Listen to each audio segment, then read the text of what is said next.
Ananya's Nana Nani Homes, a paradise for senior citizens, Coimbatore presents ஈசனுடன் மகா சிவராத்திரி ஈஷா யோகா மையத்தில். Ananya's Nana Nani Homes, a paradise for senior citizens, Coimbatore. மகா சிவராத்திரி ஈசனுடன் ஒரு இரவு March 8, 2024 மாலை 6 மணி முதல் ஈஷா யோகா மையம், கோவை. ஸோ இவங்க நிறைய ஃபிசிக்கல் ஆக்டிவிட்டி எடுத்துக்கிட்டாலும் நாங்கள் வந்து 2 வேளை உணவு தான் வந்து எடுத்துக்கிற மாதிரி இருக்கும். ஏன்னா யோகா கலாச்சாரத்தில் வந்து உலகத்தில் இருக்கக்கூடிய எல்லா மொழி பேசக்கூடிய மக்கள், எல்லா பெரும்பாலான மதத்தில் இருக்கக்கூடிய மக்களும் இங்கே வந்து வாழ்கிறாங்க. ஸோ ஹிந்துவாக இருக்கலாம், முஸ்லீம்ஸாக இருக்கலாம், கிறிஸ்டின்னு, சீக்ஸு. இங்கே ஜாதி கிடையாது, மதம் கிடையாது, இனம், மொழி, எந்த ஒரு பாகுபாடுமே வந்து கிடையாது. லிங்கபைரவி ஆகட்டும், தியானலிங்கம் ஆகட்டும், அங்கே எந்த ஒரு மதத்தை சேர்ந்த, எந்த ஒரு ஜாதியை சேர்ந்த ஒரு நபராக இருந்தாலும் நீங்கள் அந்த கருவறைக்குள்ளே போக முடியும். பிரேக்ஃபாஸ்ட்டுக்கு வந்து குரோசின், லஞ்சுக்கு பெனடால், நைட்டுக்கு டின்னர் செப்டிலின், இந்த மாதிரி எப்போவுமே மருந்து மாத்திரைன்னு இருந்த ஒரு பையன். உடம்பு பூரா வந்து ரெட்டு கலர் ஆகி ஸ்கின்ல வந்து தோல்லாம் வந்து உரிய ஆரம்பிச்சிடும். நிறையா நைட்டு வந்து சாக்கு பை மேலே தான் வீட்டில் படுப்பேன். ஏன்னா காத்தால பார்த்தீங்கன்னா தோல் எல்லாம் கீழே கிடக்கும். அதை கட் பண்ணி எடுத்துட்டாங்க. ஆனால் அந்த ஊண்டு வந்து கம்ப்ளீட்டாக இன்னும் ஆறவே இல்லை. ஸோ அந்த ஊண்டு வந்து ஓப்பன் ஊண்டாகவே இருந்தது. அது வந்து ஒரு 6 மாதம் அப்படியே தான் வந்துட்டு க்ளோஸே ஆகலை. அந்த ப்ரோக்ராம் பண்ணி அந்த பயிற்சி பண்ண ஆரம்பித்தேன். அந்த பயிற்சி பண்ண ஒரே வாரத்தில் பெண்கள் மட்டுமே கருவறையில் பூஜை பண்ணக்கூடிய சடங்குகள் வந்து பண்ணக்கூடிய ஒரு அமைப்பு வந்து சத்குரு இங்கே உருவாக்கியிருக்காங்க. அனைத்து ஜாதியினரும் அர்ச்சகர் ஆகலாம் அப்படிங்கிற ஒரு கான்செப்ட், இதை வந்து பல ஆண்டுகளுக்கு முன்னாடியே ஈசாவில் வந்து.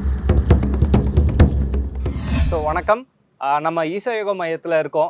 ஸோ இங்கே வாழ்க்கை முறை அப்படின்னு பார்த்தோம் அப்படின்னா ரொம்ப எளிமையாக இருக்கும். அதே நேரத்தில் ரொம்ப ஒரு எனர்ஜெட்டிக்கான லைஃப் ஸ்டைலை வந்து இங்கே நிறைய மக்கள் வந்து வாழ்ந்துக்கிட்டு இருக்காங்க.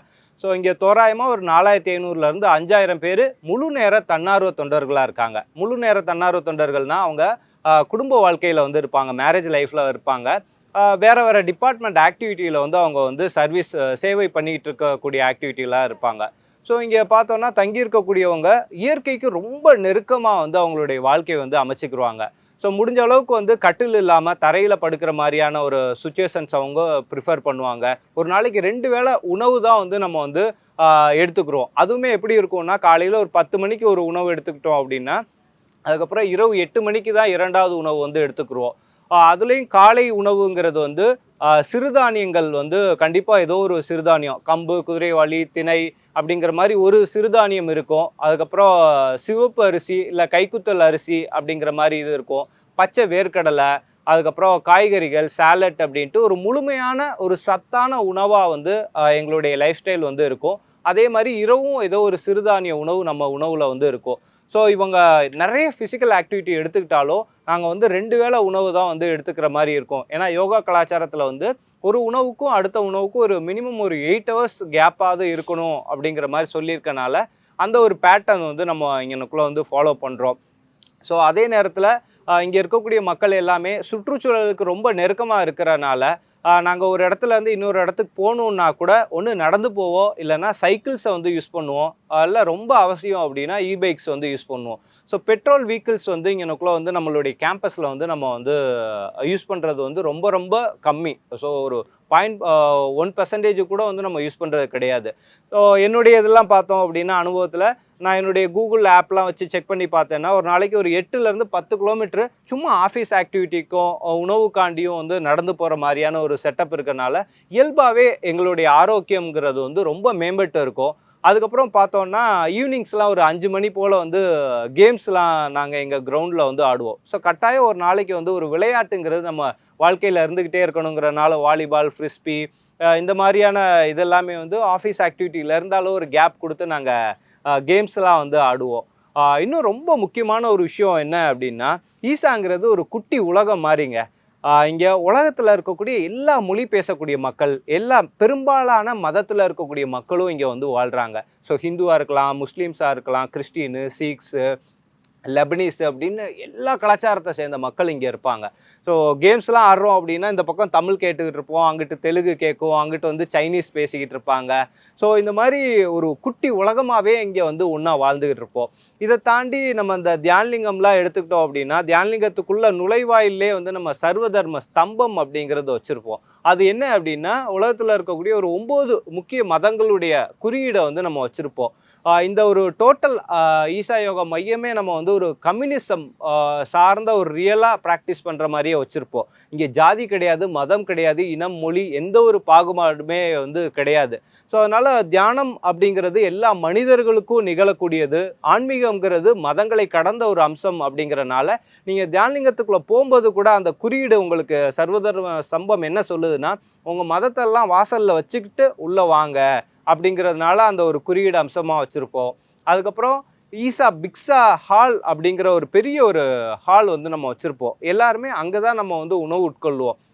அங்கே பார்த்தீங்கன்னா எல்லோரும் தரையில் அமர்ந்து தான் சாப்பிடுவாங்க. ஸோ இதில் எவ்வளோ பெரிய ஆளாக இருந்தாலும் சரிசமமாக தான் உட்காந்துருப்போம். பக்கத்தில் உட்காந்துருக்கவர் என்ன ஜாதின்னு தெரியாது, என்ன மதம்கு கூட நம்மளுக்கு வந்து தெரியாது. ஸோ உங்கள் ஆஃபீஸில் புரிகிற மாதிரி சொல்லணும்னா, உங்கள் ஆஃபீஸ் எம்டி என்ன உணவு சாப்பிட்றாரோ அந்த ஆஃபீஸில் பியூனாவும் செக்யூரிட்டியாகவும் இருக்கக்கூடியவங்களும் அதே உணவு சாப்பிட்ற மாதிரியான பேட்டர்ன் தான் இங்கனுக்குள்ளே வந்து வச்சுருப்போம். சரிசமமாக உட்காந்து ஒரே உணவை சாப்பிடக்கூடிய மாதிரியான ஒரு சமூக நீதி அமைப்பும் ஈசாவில் வந்து நம்ம ஃபாலோ பண்ணிகிட்ருக்கோம்.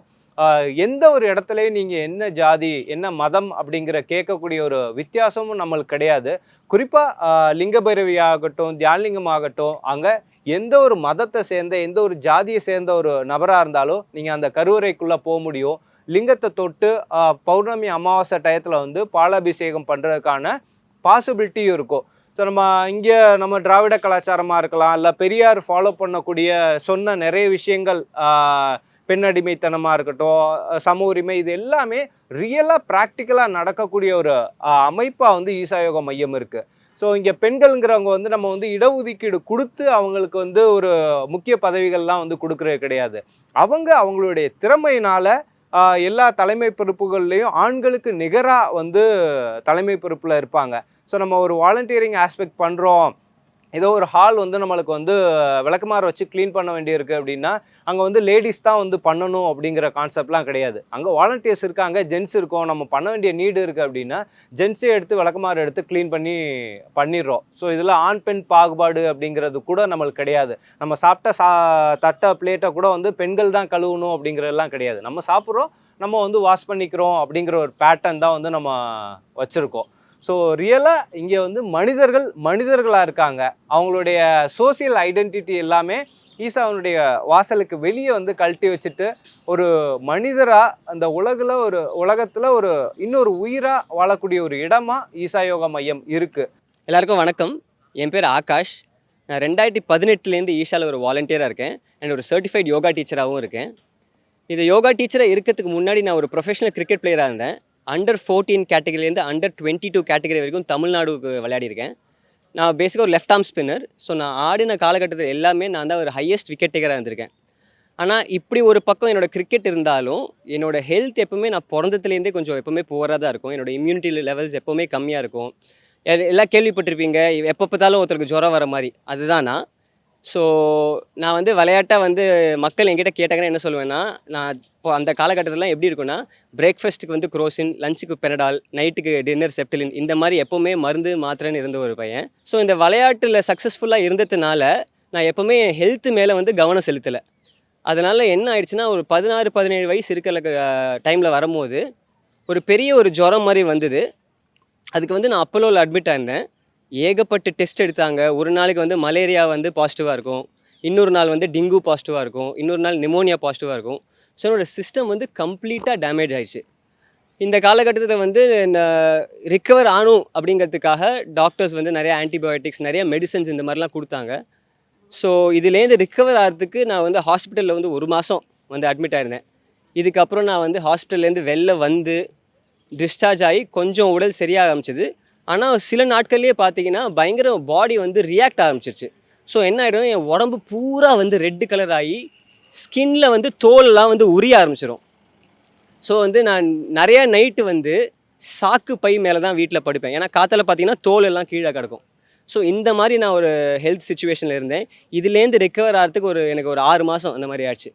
சரி, திருப்பி வந்து கிரிக்கெட்டுக்குள்ளே போகலாம், மறுபடியும் பழைய மாதிரி பர்ஃபார்ம் பண்ணி பெரிய ஆள் ஆகணும் அப்படின்னு நினச்சி வந்தேன். ஆனால் என்னால் அதே மாதிரி கிரிக்கெட் மறுபடியும் விளையாட முடியல. ஸோ இந்த டைமில் என்ன பண்ணுதுன்னு தெரில, கொஞ்சம் ஃப்ரஸ்ட்ரேட்டடாக இருந்தேன். ஸோ அந்த டைமில் எல்லோரும் என்ன பண்ணுவாங்களோ, வயசு பசங்களோட நல்லா சரக்கு அடிச்சுன்னு சுற்றிட்டு இந்த மாதிரி தான் இருந்தேன். என் ஹெல்த் ஆல்ரெடி மோசமாக இருந்தது, ஆனால் அதை இன்னும் மோசம் நானே பண்ணிட்டேன் எனக்கே தெரியாமல். அதே சமயத்தில் வந்து என்னோட அம்மாவோட அம்மா வந்து புடவைல நெருப்பு பற்றி வந்து இறந்து போயிட்டாங்க. ஸோ வந்து நிறையா இந்த மாதிரி கேள்விகள் வர ஆரம்பிச்சது. அவங்க எனக்கு தெரிஞ்சதுலேயே ரொம்ப ஒரு நல்ல மனிதர் அவங்க. அவங்களுக்கே வந்து இந்த நிலைமைலாம் அப்போ நம்மளுக்கெல்லாம் என்ன, இந்த மாதிரி கேள்விகள்லாம் வர ஆரம்பிச்சது. எல்லாம் என்னோட கிரிக்கெட் சிச்சுவேஷன், இந்த மாதிரி இந்த death of a loved one, இதெல்லாம் பார்த்து வந்து நிறையா கேள்விகள் வர ஆரம்பிச்சது. அப்போது எதேச்சியாக வந்து இந்த செல்ஃப் ஹெல்ப் புக்ஸ்லாம் இருக்கும் நிறையா, அந்த மாதிரி படிக்க ஆரம்பித்தேன்.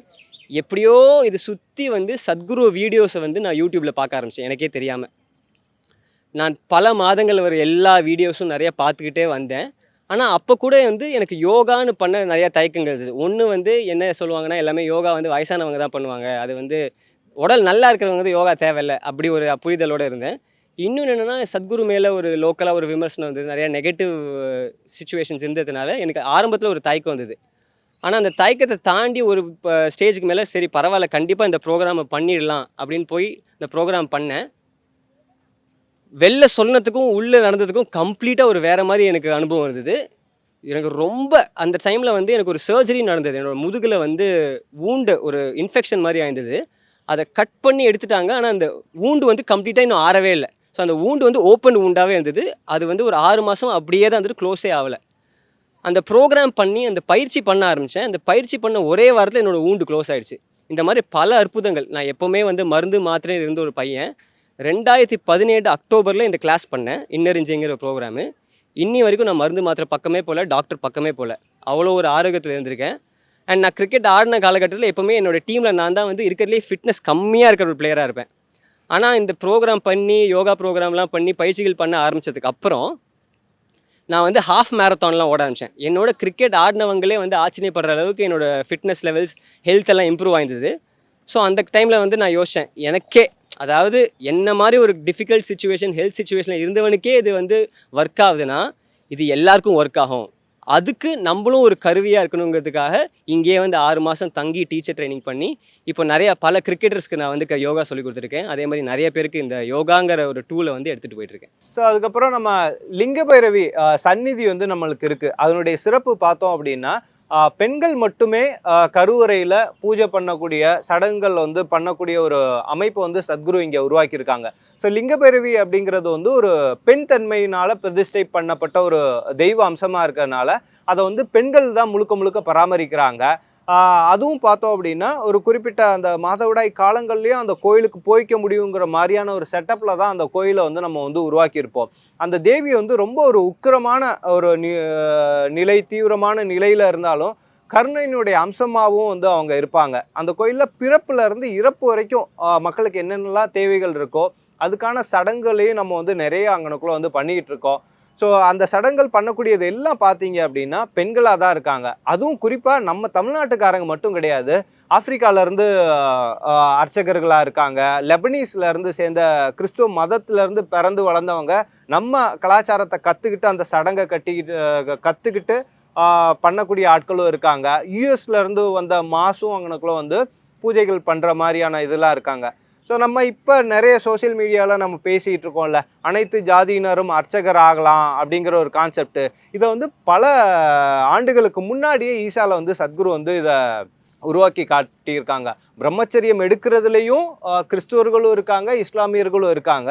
அதே மாதிரி இந்த லிங்கபைரவி கோயில்லையும் பெண்கள் எந்த ஒரு ஜாதியை சேர்ந்தவங்களாக இருந்தாலும் ஒரு பக்தியாக இருந்து அந்த செயல்முறையை கரெக்டாக ஃபாலோ பண்ணக்கூடிய ஒரு உறுதி இருக்கக்கூடிய எல்லாருமே வந்து அந்த இடத்துல ஒரு அர்ச்சகர்களாக இருக்க முடியுங்கிற ஒரு சமூக நீதி மாற்றத்தை வந்து சத்குரு பல ஆண்டுகளுக்கு முன்னாடியே வந்து இங்கே நோக்குள்ள தமிழ்நாட்டில் நிகழ்த்தி காட்டியிருக்காரு அப்படிங்கிறது வந்து இங்கே ரொம்ப குறிப்பிடத்தக்க அம்சமாக வந்து நம்ம சொல்ல முடியும். அதனால தான் நம்ம ஐயா தொல் திருமாவளவன் அவர்கள் வந்து ஒரு இன்டர்வியூவில் சொல்லும்போது கூட சத்குருவை பார்க்கும்போது உங்களை வந்து காவி உடையில் இருக்கக்கூடிய ஒரு பெரியாரை பார்க்குற மாதிரி இருக்குது அப்படிங்கிறது கூட வந்து புகழ்ந்திருக்காங்க.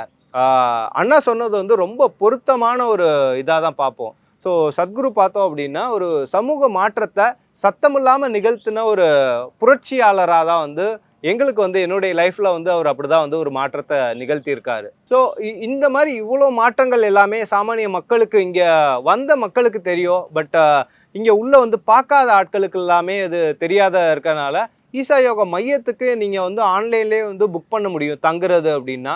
ஆன்லைனில் புக் பண்ணிவிட்டு இங்கே வந்து ஒரு 2 நாள் தங்கி பார்த்தீங்கன்னா நான் சொன்னக்கூடிய எல்லா அம்சங்களும் வந்து நீங்கள் நம்பாமல் கண் முன்னாடியே நீங்கள் பார்த்து தெரிஞ்சுக்க முடியும் அப்படிங்கிறனால, ஸோ தமிழ்நாட்டில் பிறந்த எல்லாரும் ஈசா யோகா மையத்துக்கு ஒரு நாளாவது வந்து தங்கி இருந்து இங்கே என்ன நடக்குது அப்படிங்கிறத பார்க்கணுங்கிறது எங்களுடைய அன்பான வேண்டுகோளாக இருக்குது.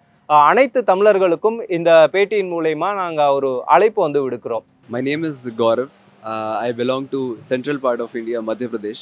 I am from a city, Narsingpur, and I am a volunteer in Isha. It's been 2 years that I am in Isha, and Isha, in very short words, is a homecoming for me because Sadhguru, like I have always heard, like okay, we need to respect our Guru, and there are many things, you know, the society teaches, but the meaning of that Guru Brahma, Guru Vishnu, Guru Deva Maheshwara, that we learn here, because now he is not a separate entity, he become part of me. So he's the torch, he's the guiding light for me, and it's just a miracle. It's been 2 years, and before 2 years, you know, when we have to do something in life, we have a lot of questions. Okay, how this will happen, how things will go on, how will happen. But now it's just I'm more excited about life. Everything intrigues me a lot. I want to know more about things just because I have a clarity to, you know, see things the way they are. Nothing, you know, just freaks you out. Everything is so exciting because you know that you'll be taking those decisions consciously, and now there is no point of, you know, having fear and all. So this is all because of Isha. I bow down to Sadhguru that he came in my life and he just changed it 360 degree. Namaskar.